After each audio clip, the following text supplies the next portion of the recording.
John Harrison, at John Harrison on Instagram, is a drummer at heart with the soul of an artist.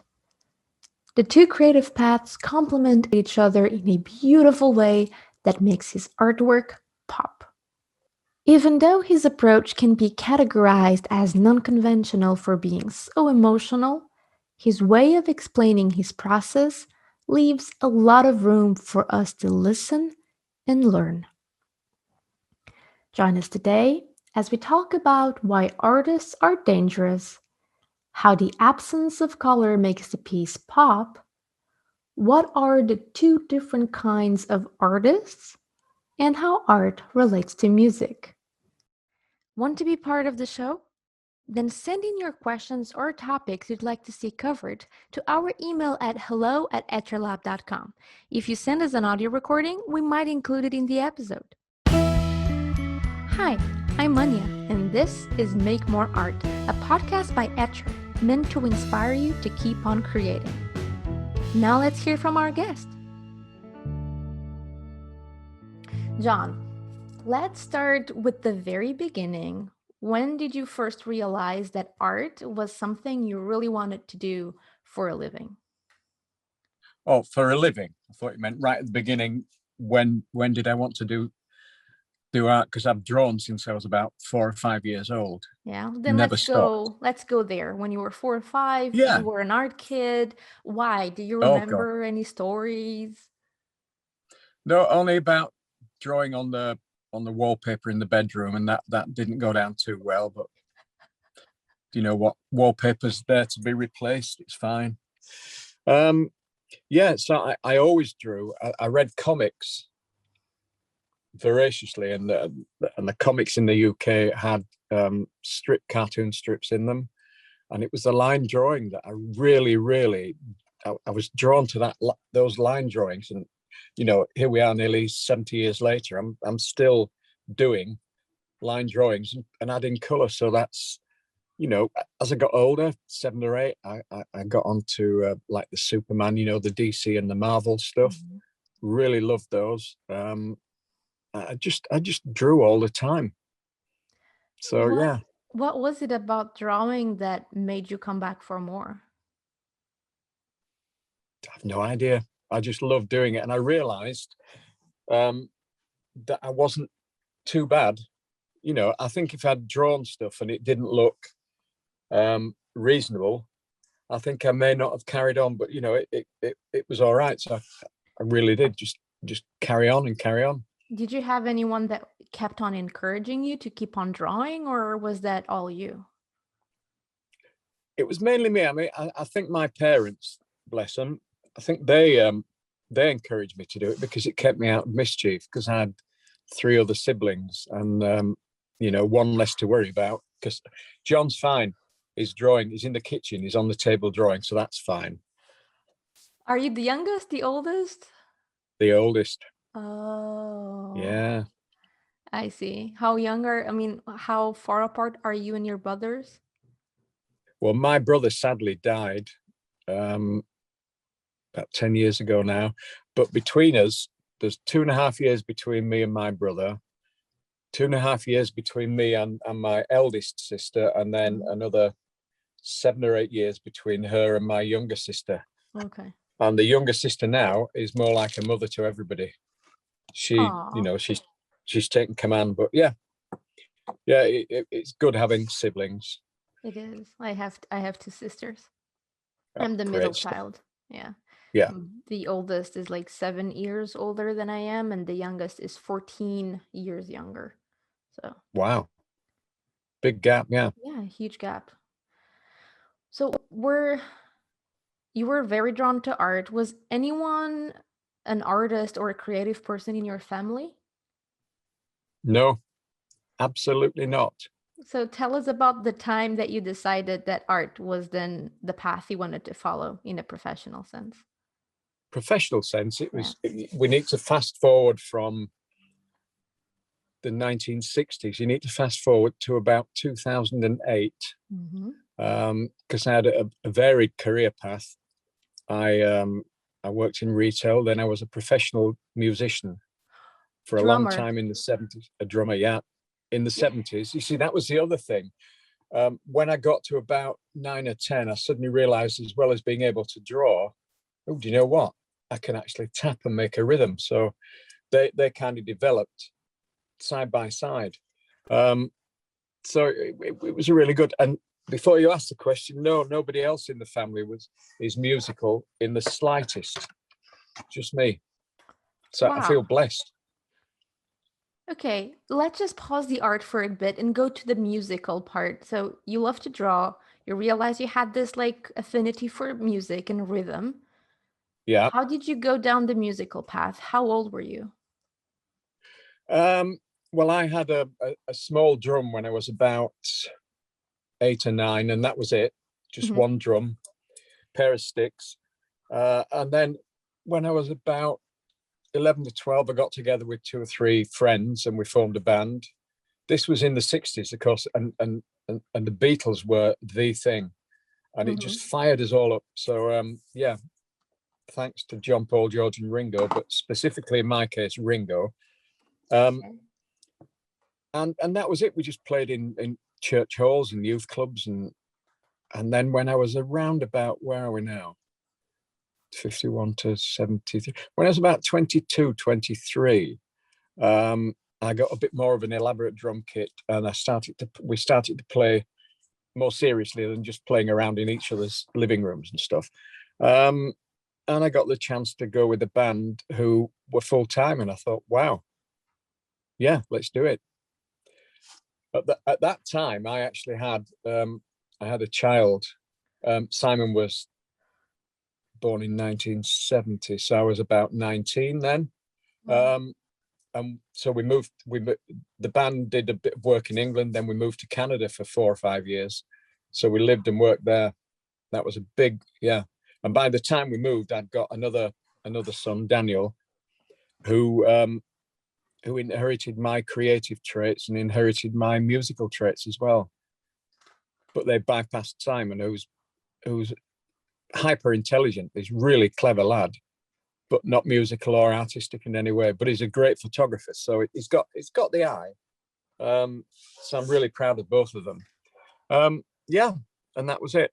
And then we had to come back to England when in Canada the immigration rules at that time Mhm. meant that the band had to stay as a unit. And one of the guys in the band got married to a Canadian girl, and he broke up the band. Came back to England, and all the work that the groups were doing had gone because it was the late 70s, and it was a bad time. There was a miners' strike. It was a 3-day working week, and stuff was really grim. So I looked around for something to do, and I spotted a government retraining course that the government paid for, Mhm. and it was in graphic design. And that was it. Bang, I was off. So I you took to it started like, your art career through graphic design? yeah, I'd always drawn. I didn't draw when I was earning a living as a musician because it was a different thing, and Mhm. I just never thought. I really wish I had, because Charlie Watts, the drummer from the Rolling Stones, Mhm. throughout his musical career, he was a trained graphic designer. He's kept a sketchbook and he's sketched every hotel room that he's ever been in. So he must have a pile of sketchbooks, and I'd love to see that. But sadly, I didn't. I was just enjoying the music and everything that went with the playing in the band thing. It was fantastic. Um, there are some real stories there I could tell you, but that's for another podcast, I'm afraid. And yeah, so when I was learning graphic design, it wasn't computer driven. When you needed to rule something up, you used a technical pen and rulers and things. Mhm. And that's where I really, I thought, hang on, I've remembered this. I didn't consciously say it out loud, but I thought, yeah, inks, pen and ink. I like this. I remember this. And that was it. And so that developed. I worked as a graphic designer till about, I had my own company in the 90s and the early 2000s. And then when the big crash happened in 2008, my design and print company had to fold. Well, I pulled the plug. And then I'd kind of overlap with that. I'd started to go to our local art club. Wow. And I thought, wow, this is fun. I had no idea these places existed. Groups of people meet, and you've got this, this shared passion, and everybody's got, and it was fantastic. And it wasn't that long till I was asked to do demonstrations to other art clubs, and that I never looked back then. So yeah. And apart from the last year, the pandemic, at its peak, I was doing 5 or 6 demonstrations or workshops a month to art clubs and venues. It was fantastic. But the very first time I had to stand in front of, it was in a church hall. It was freezing cold in January in front of an art club. There were 38 people there. The organizer introduced me, and then there was a tiny gap where it was silent. And I suddenly thought, wow, until I say something, nothing else is going to happen. And it was a big gulp moment then. But, within 10 minutes, I was off, and it was fantastic. And that was it. The pandemic started, you kind of had to rethink how you were doing everything. Yeah. I will say for the first 6 months, I don't think much happened. You just kind of drew breath, and none of us knew what was going to happen, did we? Yeah. So we just kind of lived from day to day. Yeah, so there we are. And now there's this wonderful world of Zoom and connectivity and all this stuff. And it's marvelous, it really is. And here we are. And that's how we got to meet you. And now you're doing a demo. At the day of this recording, you're doing a demo this Thursday for Etcher. But if you're listening to the podcast, the date came out. The demo has already passed, but the workshop is still up for sale. All links for that in the post associated with this episode at etcherlab.com/Harrison. And yeah, before we move forward, can you just tell us a little bit about what it is that you're doing in this demo and the workshop? Well, one of the things that really fired me up about coming back to art, if you like, and realizing I could do something with it, I discovered the urban sketching movement. And I've always really liked looking at the workings and the roughs and the construction lines in anything. The finished thing is fine, but I think to me, a lot of finished artwork can look a bit too polished and a bit too professional. And I like to see all the journey to get to that finished thing. So working in sketchbooks, like I still do every single day of the week, I do drawings in sketchbooks, and they all start as a line drawing. I haven't got one here. They all start as a line drawing in ink. There you go. There's one I've not added color to yet. That's taken some time to draw. And the urban sketches movement, I really looked into it, and I really got on board because I thought, wow. And again, you're out with a group of people, and you all sit and draw, and it was a social thing where you shared and you looked and you sort of thought, oh, I never thought of doing it that way, or try this, and you picked up hints and tips. It was fantastic. And that's how it's developed. What was the original? What was your question? No, I love it. I love all of it. Just a quick note: if you're listening to the audio-only version of this podcast, feel free to hop into our YouTube channel to see the drawings that John is showing us right now.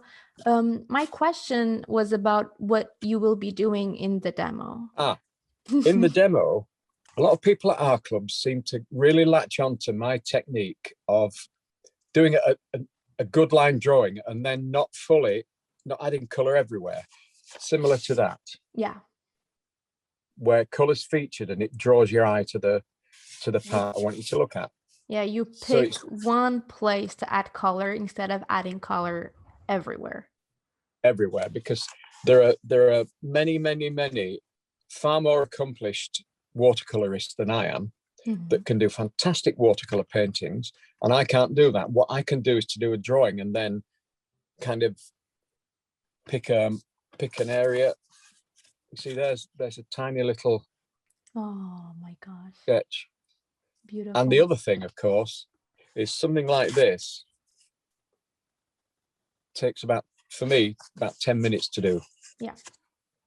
And when I say this at a demonstration, people go gasp and think, because I realize that not everybody at the meeting or the venue or the workshop is comfortable with working really fast. A lot of people like to take time, and that's fine.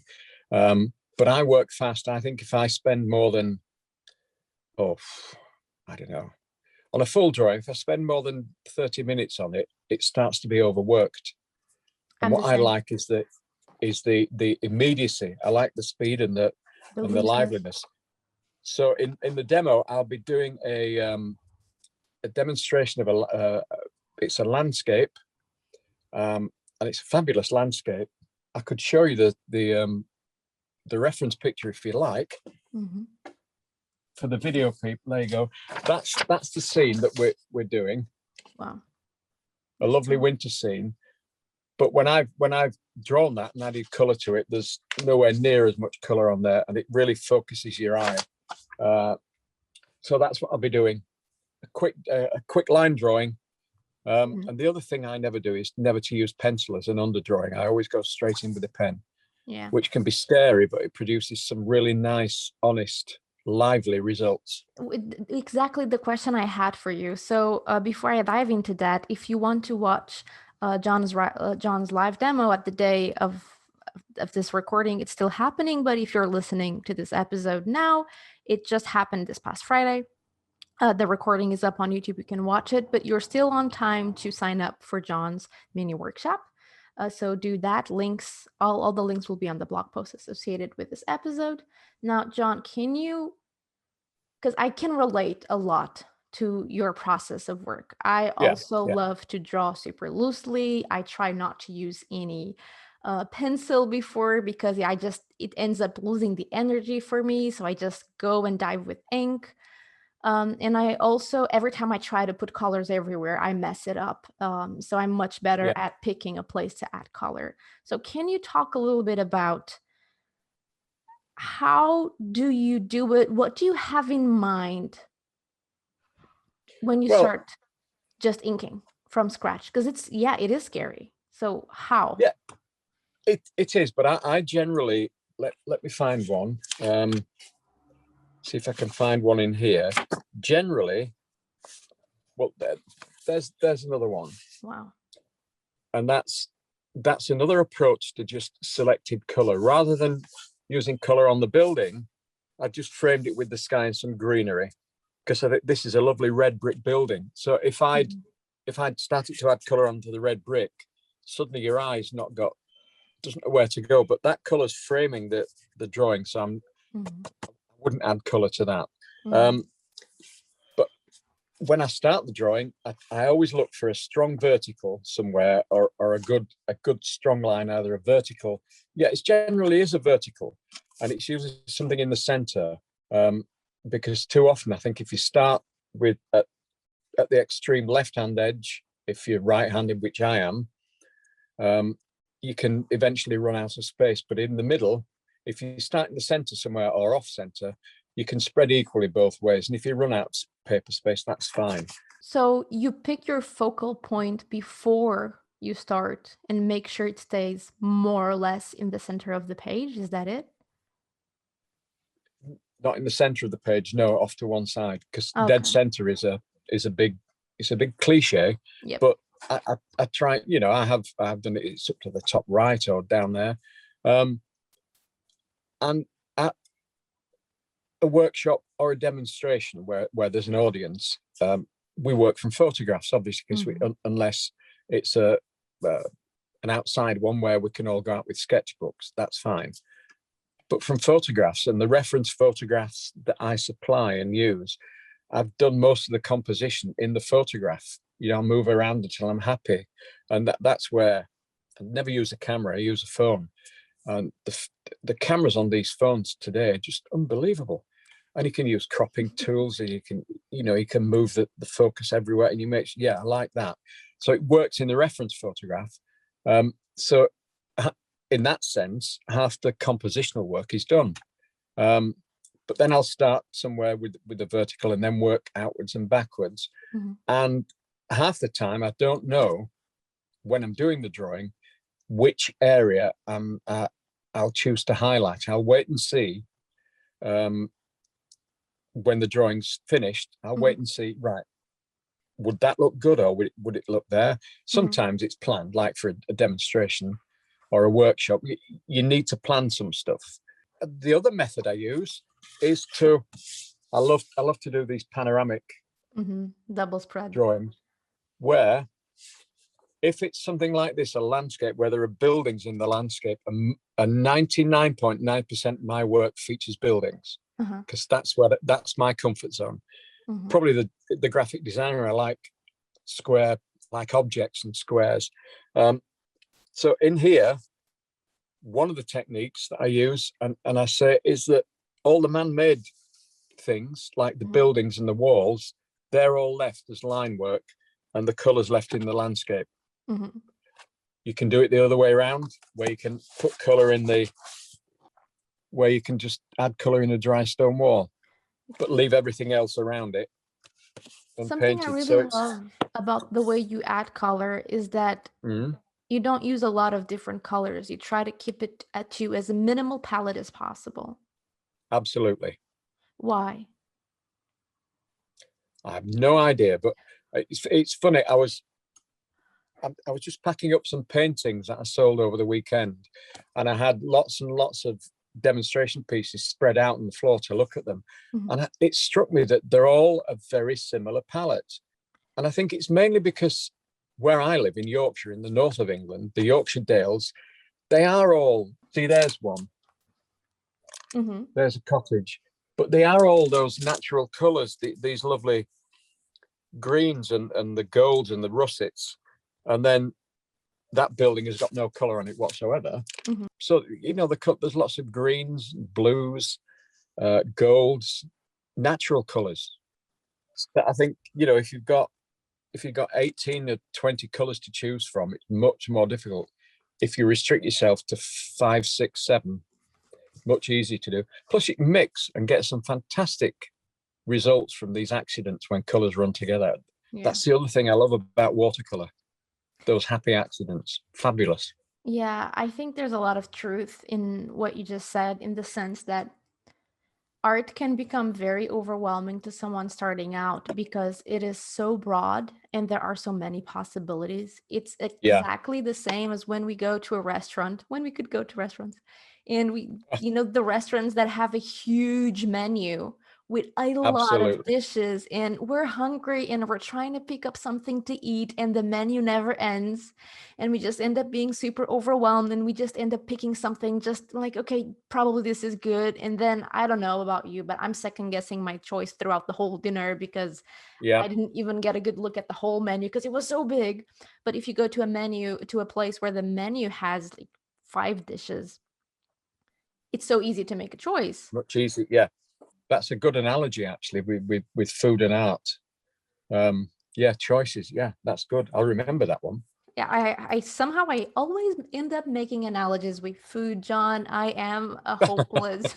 But it's true. The more rules we put in ourselves when trying to make art, the less overwhelmed we get, because we can only use A, B, and C, meaning there's no room for other stuff at the moment. I'll just do something with this one pen and these 2 colors, and what comes out of it comes out of it, and you just dive in. Hopefully it helps to just start.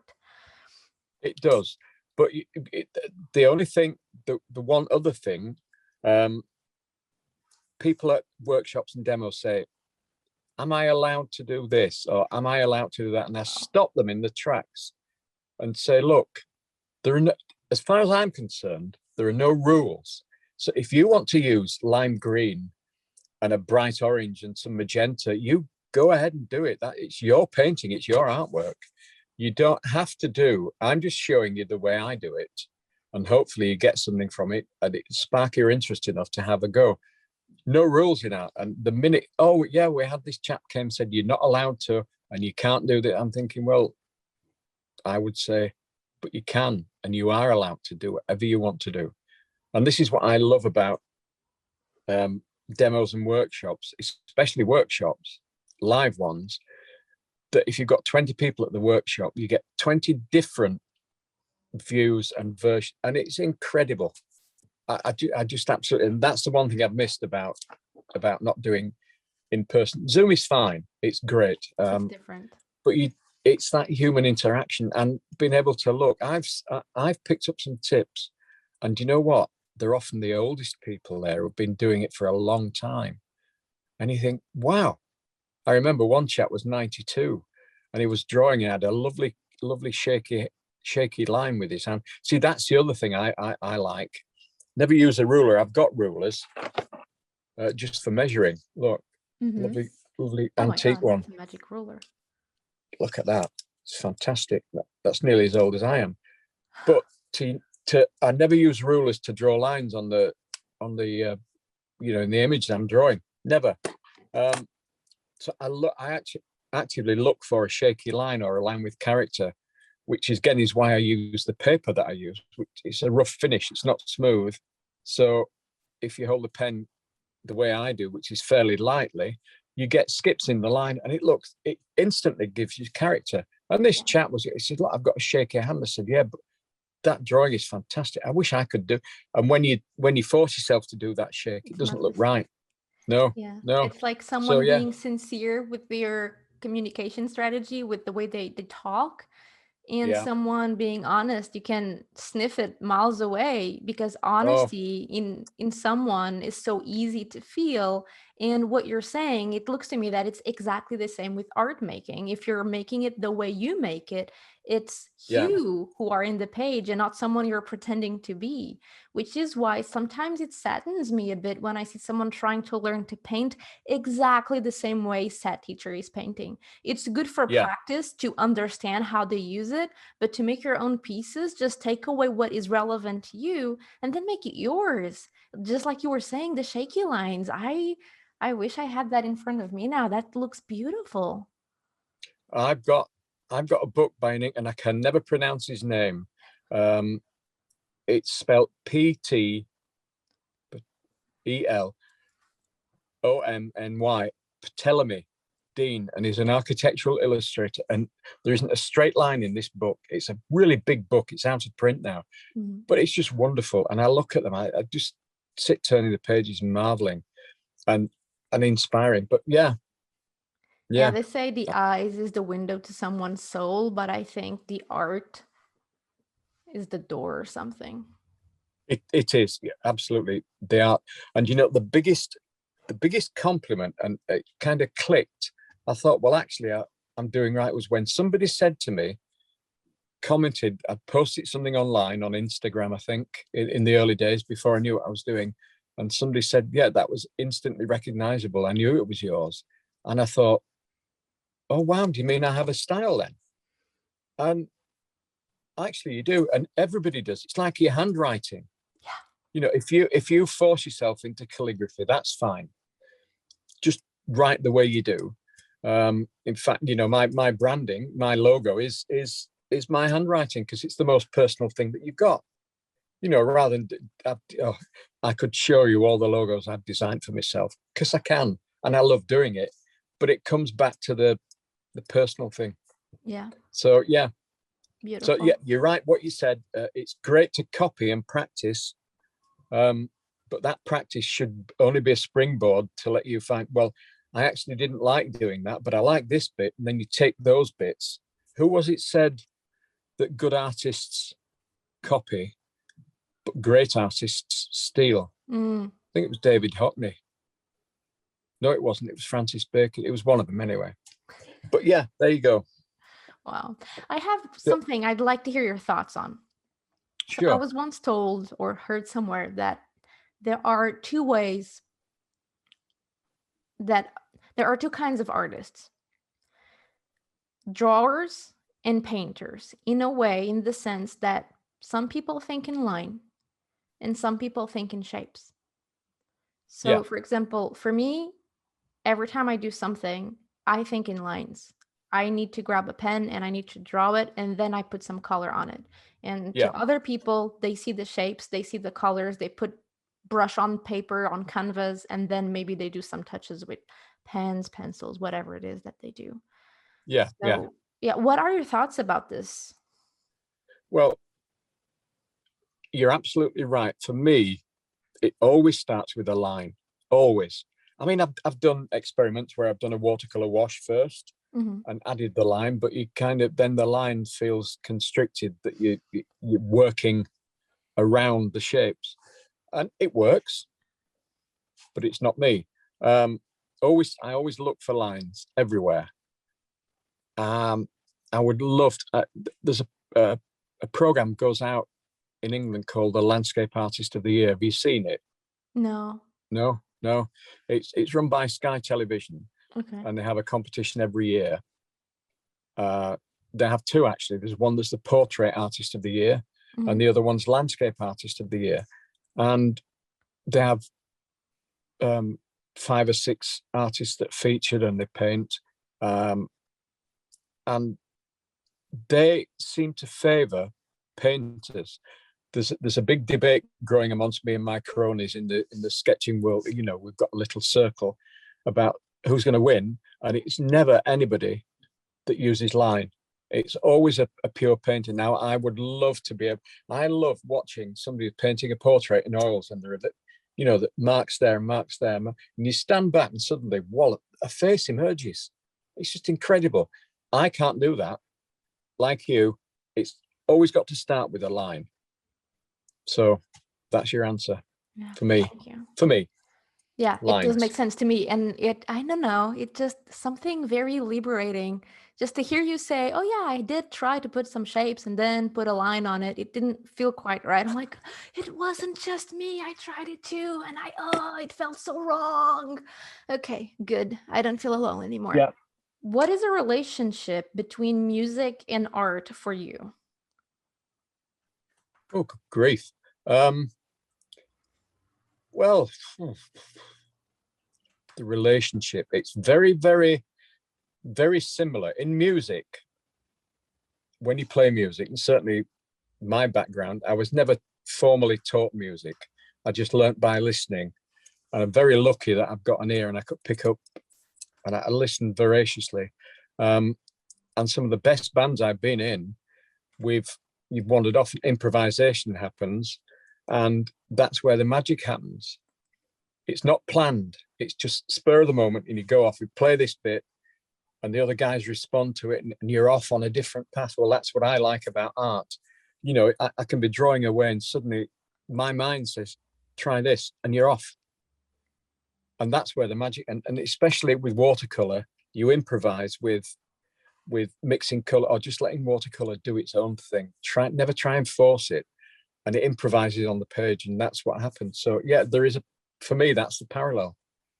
Beautiful. Improvisation. Uh, Weird question. I was looking at your Instagram bio and I love your description. I'm about to read it. It says, "Beware of artists. They mix with all classes of society and are therefore most dangerous." What do you mean by this? It's not me. That was a quotation by I've forgotten his name now. No, it was an American politician called Senator McCarthy in the 30s. Uh-huh. And he said that, and it was an actual, I found it on the internet and I loved it instantly. So at the start of a demo, I've got that quote projected onto the screen while, like a holding screen while Hmm. people are waiting. And it provokes discussion as well. People say, oh, yeah, yeah, yeah. And it's good. And it just caught me. I love it. Why? Tell me. Well, because to me, there are no anybody, people can do art whether or not you're a miner or somebody who's a warehouse. In fact, one of the chaps who won last year's or the year before Landscape Artist of the Year was a truck driver, and he was part-time. So anybody can do art, and it's all valid. That truck driver or somebody who's there was somebody in the landscape one. You could tell she'd come from a privileged background. The studio was just phenomenal, and the way she spoke, and her parents were there. So anybody can do it. And I don't mind. I'll talk to anybody about art as long as they'll listen. Yeah, and you have a super rich and interesting story. Thank you for sharing like all the drumming, and you worked on in retail and now you're full on art. It's just amazing how rich the stories of artists are because they all come from different backgrounds and have different stories. It's not, Absolutely. yeah, it's not always the same. It's never the same. Question now, looking at your audience, I mean, this is a great segue into the wrap up that I had planned for us. With Yeah. your rich history and where you came from and everything we talked about, to anyone who wants to get started in art but does not know where to start, or to people who just started young, recent artists, and everything is too much, what nugget of wisdom would you like to share with us? Oh, crikey, nuggets of wisdom. The only thing I would say, and I've been asked this question before at demonstrations and meetings and things, and the only thing I would say is that you need to get yourself one of these and one of those and one of those, a pen, a pencil, and a pad. It doesn't have to be a really luxurious pad. It doesn't have, can just be a sketch pad, and draw something every single day. And when you've drawn it, if whether or not it's your breakfast cups or something in the garden or something outside, or if you're commuting to work. When I was working, I had a sketchbook all the time because I had a train journey and commute. I did some great sketch. They had really wonky lines that weren't intentional because the train was a bit of a clatterer. And put a date on every drawing, because then when you look back, like I've done this, I've looked at some really old sketchbooks from 2007 that I would be ashamed to show everybody, but I keep them because I can see where I've come, in this short space of time, the last 15, 20 years. It's incredible. But if you don't keep a record, you'll still think in the moment, oh, this isn't very good. Look 6 months prior and look where you were, and you will see a progression. But, everybody's got time. Surely you can find 5 minutes to do it. It doesn't have to be super detailed. It doesn't have to be accurate. Just get used to drawing something on a piece of paper. That's it. Never mind the color, that'll come later on. I'm speaking from a background like you of needing lines rather than color. So that's the nugget. Draw something and draw it every day. And that's the end. What did you think of today's episode? Any favorite part? Please let us know in the comment section of the post associated with this episode at etchrlab.com/Harrison. That's etchrlab.com/HARRISON. Or if you're watching this on YouTube, simply let us know in the comment section below. If you're enjoying the podcast, please help us keep the show alive. You can subscribe and give us a 5-star rating and review on Apple Podcasts at etchrlab.com/go/Apple. Or if you're more of a YouTube viewer, please make sure to subscribe to our channel and ring the bell to get notified about our most recent videos. Sharing is caring and every little bit helps. Thank you so much, and I'll see you next time. Until then, let's make more art.